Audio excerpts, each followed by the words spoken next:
Ada firqah-firqah takfiri yang mengatakan orang megang keris itu syirik, ke kuburan syirik, ini syirik. Itu salah besar. Salahnya adalah tadi kalimat-kalimat atau kebenaran-kebenaran absolut ini sudah jadi sibghatullah man ahsanu minallahi sibghah. Kalimat ini begitu absolut di hatinya orang mukmin. Sehingga ketika terganggu oleh hal-hal yang adat istiadat kayak pegang keris, kayak apa, ini tidak mengganggu. Tetap kualitas iman ini di atas keyakinan adat membawa apa keris. Kalau orang membawa keris menjadi syirik karena percaya sama makhluk. Orang misalnya kejawen kalau nggak bawa keris nggak nyaman. Orang kota itu kalau nggak bawa ATM juga nggak nyaman. Itu tidak dihukumi syirik. Kamu pergi lupa bawa HP nyaman enggak? Enggak, kenapa tidak dihukumi syirik?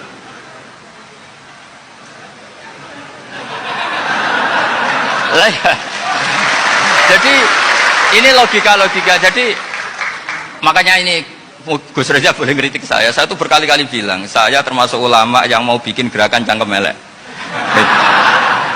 Karena nanti kalau saya nisbatkan ke Rasulullah itu tidak pantas, karena Nabi ahsanan nasi khalqau wa khuluqa. Tapi saya siap jadi bempernya Rasulullah Shallallahu Alaihi Wasallam. Pernah ada diskusi di Jakarta, ini kisah nyata. Apa dalilnya setelah sholat salaman? Mana hadisnya? Itu dijawab hadisnya tentu kita kesulitan. Kalaupun ada hadisnya dhaif semua yang masalah musafahah. Akhirnya mau tidak mau dijawab pakai cangkem elek. Boleh nggak kamu setelah salam nyalain HP yang off? Boleh. Boleh nggak ke kamar mandi? Boleh. Oh berarti kencing boleh, nyalain HP boleh, yang nggak boleh itu ingat Allah. Karena mereka mengkritik wiridan, ngeritik salam. Akhirnya mikir deh, ada nggak hadisnya orang setelah sholat nyalain HP? Nggak ada kan? Tapi mereka nyalain HP nggak hambatan, tapi untuk salaman masalah kan? Ke kamar mandi boleh, tapi untuk wiridan nggak boleh. Akhirnya mereka sadar, oh iya. Lama-lama dibisi gini yang kelompok itu, kamu itu korban aliran supaya kamu gak ingat Allah, ingatnya HP-nya. Sehingga orang wiridan kamu kritik, orang nyalain HP tidak kamu kritik. Itu kelompok itu adalah kelompok orang-orang yang supaya orang Islam itu lupa Tuhannya. Itu gerakan cangkem elek, tapi jadikan orang sadar. Jadi ini penting. Jadi kalau kamu tidak bisa bela agama dengan jalan yang lurus karena tidak bakat gitu, nggak apa-apa pakai cangkem elek tadi, karena nggak mungkin gerakan ini dinisbatkan kepada Rasulullah Shallallahu Alaihi Wasallam. Kalau soal sanad, saya punya sekian sanad tentang itu, tapi tidak usah kamu ikuti. Ada orang tanya, ya Pak Kiai, kalau setan dibakar di neraka panasan enggak? Ya panasan. Lo kan setan dari api, ngapain harus panasan? Kan materinya sama. Terus Kak Kiai tadi gak kesulitan, dia ngambil pasir disawero di wajahnya. Wah sakit Kiai, kamu kan dari tanah, kena tanah kok. Jadi itu ada sekian, artinya gini ya, kalau kesulitan jawab pakai baik-baik ya sudah pakai cangkem elek itu aja kan. Tapi tentu kan gerakan ini tidak mungkin dinisbatkan kepada para nabi.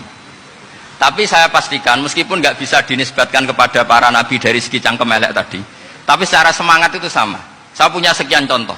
Benar Gus Riza tadi gojok saya sengawur-ngawurnya itu masih punya sana. Itu pas saya ngawur pun masih punya apa? Sana. Nabi Ibrahim itu ketika faja'alahum juzatan illa kabirallahum itu, si berhala paling besar dikasih kapak. Ketika mereka geger, ini siapa yang berhala kecil?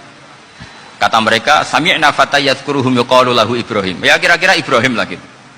Terus setelah Ibrahim didatangkan, siapa yang melakukan ini semua? Ini jawaban Nabi Ibrahim, bal fa'alahu kabiruhum hadza. Ya tanya yang bawa pedal, saya kan tidak bawa kan. Terus kata orang-orang, otak kamu itu di mana? Masa berhala disuruh nanya, kan nggak bisa ngomong. Ibrahim kebalikan, uffil lakum walima ta'buduna min dunillah. Lalu otak kamu di mana? Sudah tahu tidak bisa ngomong kok disembah gitu. Itu ada kata uffin loh.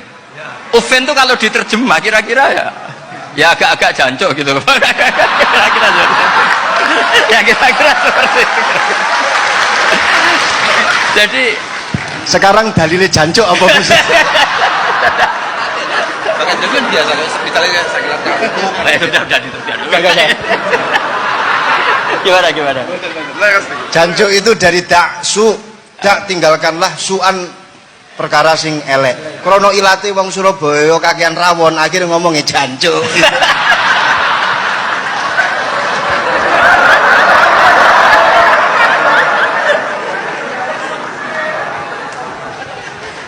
Jadi mulai dulu melawan kebatilan itu harus pakai logika yang vulgar.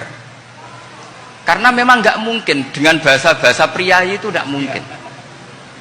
Dan ini penting saya utarakan. Nah, kalau nanti nggak mungkin dinisbatkan kepada Rasul karena Nabi adalah ahsanan nasi khalqa wa khuluqa, kita yang ngambil alih saja. Gus Reza, saya, Gus Hasan ini cara cangkem elek kan pantas. Luas. Selain bakat ya sudah natural. Karena memang itu cara kita menjelaskan kebenaran. Saya ulang lagi, itu cara kita menjelaskan apa? Kebenaran. Mau tidak mau. Saya pernah ditanya sama seseorang, Gus, beberapa nabi itu kan poligami. Poligami itu bukti hiperseks. Karena yang tanya itu orang nasionalis yang nggak pati senang Islam. Terus tak balik tanya, perempuan itu makhluk lemah enggak? Ya lemah. Kalau nolong lama satu itu gimana? Ya baik. Kenapa nolong dua jadi tidak baik? Harusnya kalau nolong tiga tidak baik. Tapi saya tidak dukung poligami. Ini cerita saya. Setidaknya mereka jadi ingat. Saya itu pernah ditanya agak-agak orang ateis. Dia benci Islam tapi neliti Islam. Pertanyaan kedua, kenapa dalam perang itu seakan-akan Nabi itu perampok, hartanya orang kafir disita kemudian menjadi ghanimah? Itu kan kayak ngerampok. Terus saya tanya gini, kalau ada penjahat ke rumah kamu kemudian pakai senjata api, setelah kamu ringkus, itu senjata api kamu kembalikan apa kamu sita? Oh ya saya sita, kalau tak kembalikan dipakai ngerampok lagi. Ya sama seperti itu, kalau kekuatan mereka dikembalikan akan dipakai kekuatan mereka lagi. Jadi ya lagi-lagi ini kemenangan orang serius. Karena nanti guyonnya sudah dintekno sama Gus Safa sama Gus Riza. Nah, kenapa saya ngajar begitu rileks, begitu santai? Karena pikiran saya sederhana. Fa innal uqula muttarratun ila qabilil haq. Akal sehat pasti dipaksa menerima apa? Kebenaran. Sehingga kebenaran itu tidak usah kamu ngomongkan secara serius, secara tidak perlu. Kebenaran itu mudah diterima. Saya itu pernah ngaji berkali-kali di Jogja di mana-mana sampai ada buku seorang dokter nulis tesisnya itu bangga lagi menjadi muslim setelah ngaji saya itu, karena saya menerangkan itu ringan. Orang Islam itu harus mencintai Allah. Ciri utama cinta itu tidak tegang, rileks. Saya bilang begini, kalau kamu pernah 1 tahun digratisi orang rumah, makanan, kamu kira-kira itu mudah nggak mencintai orang yang berjasa sama kamu minjemin rumah dan ngasih makan gratis? Mudah kan? Apalagi kita ini mudah mencintai orang yang minjemin mobil 1 tahun, ngasih rumah 1 tahun, apalagi selamanya. Kenapa kita tidak mudah mencintai Allah yang memberi kita bumi, air, oksigen, semuanya kita dikasih Allah? Akhirnya mereka mikir, wong mencintai seseorang yang ngasih dalam durasi 1 tahun saja mudah, apalagi mencintai Allah yang ngasih kita tanpa batas. Itu disebut walladzina amanu asaddu hubbal lillah. Orang mukmin itu mudah sekali mencintai Allah. Caranya dilatih tadi. Kita mudah mencintai orang yang berjasa sama kita. Kenapa tidak mudah mencintai Allah yang tentu jasanya lebih besar? Nah, karena akhir-akhir ini banyak orang yang terlalu nazir, terlalu apa? Kata Nabi kan basyiru walatu nafiru yasiru walatu asiru. Sehingga saya bikin gerakan. Pokoknya semua orang mukmin pasti masuk surga. Nanti soal ada kesalahan-kesalahan kecil yang menjadikan orang su'ul khotimah itu sifatnya kehati-hatian. Jangan menjadi hukum. Hati-hati itu tidak menjadi hukum. Kalau kamu nyupir hati-hati itu bukan berarti pasti kecelakaan. Enggak. Hati-hati itu ya hati-hati saja, tidak menjadi hukum. Ini penting saya utarakan karena kubu sebelah kampanyenya sudah tadi, setiap mati mesti tenang bersama Bapak di surga. Sementara kita mau kampanye, kamu sholat tidak mesti diterima, haji tidak mesti diterima, jadi kiai tidak mesti masuk surga. Coba kalau kita kampanye gitu terus, yang mau jadi muslim itu siapa? Jadi ini sudah tak perhitungkan matang-matang, saya milih macam seperti itu. Ya ini saya pikir sudah, ini pembandingnya supaya punya waktu. Saya suka sekali. Nah ini yang sesi terakhir ya, sesi terakhir. Saya akan cerita fikih karena Nyun sewu Gus, ada iklan sebentar dari ibu-ibu. Pentolan mic kurang dekat ke mulutnya Gus Baha, sehingga suaranya tidak terdengar sampai ke belakang. Oh, gitu, pentolannya ya? Didekatkan Gus. Oh, gitu. Ini kalau ngomong konotasinya itu mesti nyerempet. Sudah apa ya? Sudah ahlinya di situ. Ya malah kayak gitu.